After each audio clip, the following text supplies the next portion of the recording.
জয় গুরু। পরম প্রেমময় শ্রী শ্রী ঠাকুরের শ্রীচরণে আমার শত কোটি কোটি প্রণাম। ঠাকুর পরিবারের শ্রীচরণে আমার শত কোটি কোটি প্রণাম। সকল ইষ্টপ্রাণ দাদা ও ভক্তিমতী মায়েদের আমার আনন্দিত জয় গুরু। আজ আমি বলবো, আমরা যদি ঠাকুরকে পুরোপুরিভাবে বিশ্বাস করি তাহলে ঠাকুর আমাদের সব সময় যে কোনো আপদে বিপদে রক্ষা করেই থাকেন। এইরকম একটি দয়ার ঘটনা শুনুন। মোনালিসা দত্তমায়ের একটি অভিজ্ঞতার কথা আলোচনা থেকে পাঠ করে শোনাচ্ছি। 2019 সালের জুন মাসের ঘটনা, পৃষ্ঠা 455। মোনালিসা মা 2010 সালের অক্টোবর মাসে দীক্ষা ও ষষ্ঠয়ানী ব্রত একসঙ্গেই গ্রহণ করেছিলেন। এবার আলোচনা থেকে পাঠ করে শোনাচ্ছি।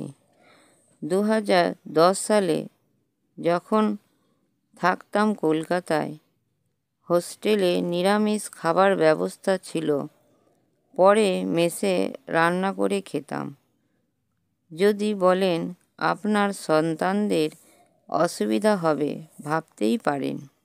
তাই যাই হোক, 2012 সালে সেমিনার করতে যাই হরিদ্বার। সেই প্রথম বাড়ির বাইরে যাওয়া। সঙ্গে গিয়েছিলাম আমার গাইড ম্যাডাম, অন্যান্য দাদা দিদি ও বন্ধুরা, সকলে ঘোরতর আমিষাহারী। গিয়ে দেখলাম সেমিনারে সব খাবার নিরামিষ। আমার আনন্দ আর দেখে কে। অন্যরা কয়েকদিন নিরামিষ খেয়ে শেষ পর্যন্ত অনিয়ন ফ্লেভারের লেস খেয়ে রসনাকে তৃপ্তি করেছিল।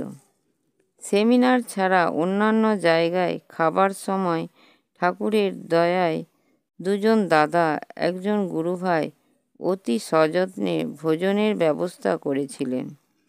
পরবর্তীতে সেমিনার করতে ত্রিপুরা, শান্তিনিকেতন, বোধগয়া ইত্যাদি অনেক জায়গাতেই গেছি।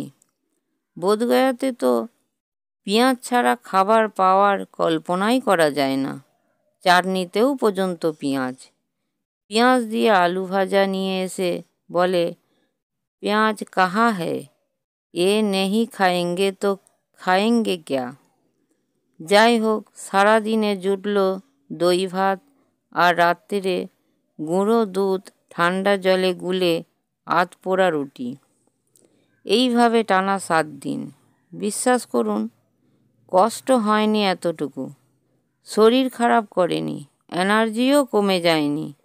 সত্য কথা বলতে, যেদিন বাড়ি ফিরলাম সেদিন 10 জনের টিমে আমিই সব থেকে বেশি সুস্থ ছিলাম। অন্যদের অনেকে তো ডাক্তার দেখিয়ে মেডিসিনও নিয়েছিল। খাবার খেয়ে শরীর অসুস্থ হয়ে গিয়েছিল। অলৌকিক তত্ত্ব বলছি না, বলতে চাইছি অসুবিধা আসবেই, কিন্তু বিশ্বাস থাকলে কোনো অবস্থাতেই বিপদ আপনাকে স্পর্শও করতে পারবে না। সম্মানও অক্ষুণ্ণ থাকবে। যে যাই বলুক না কেন, দৃঢ়চিত্ত ব্যক্তিকে সকলেই সম্মান করেন। সামনাসামনি হয়তো সম্মান দেখাতে পারে না, নিজের দুর্বলতার প্রকাশ ঘটে যায় যদি এই ভয়ে, কিন্তু অসম্মান করবেই না। শ্রী শ্রী ঠাকুর সত্যানুসরণ গ্রন্থের প্রথমেই বলেছেন, সর্বপ্রথম আমাদের দুর্বলতার বিরুদ্ধে যুদ্ধ করতে হবে, সাহসী হতে হবে, বীর হতে হবে। পাপের জ্বলন্ত প্রতিমূর্তি ওই দুর্বলতা।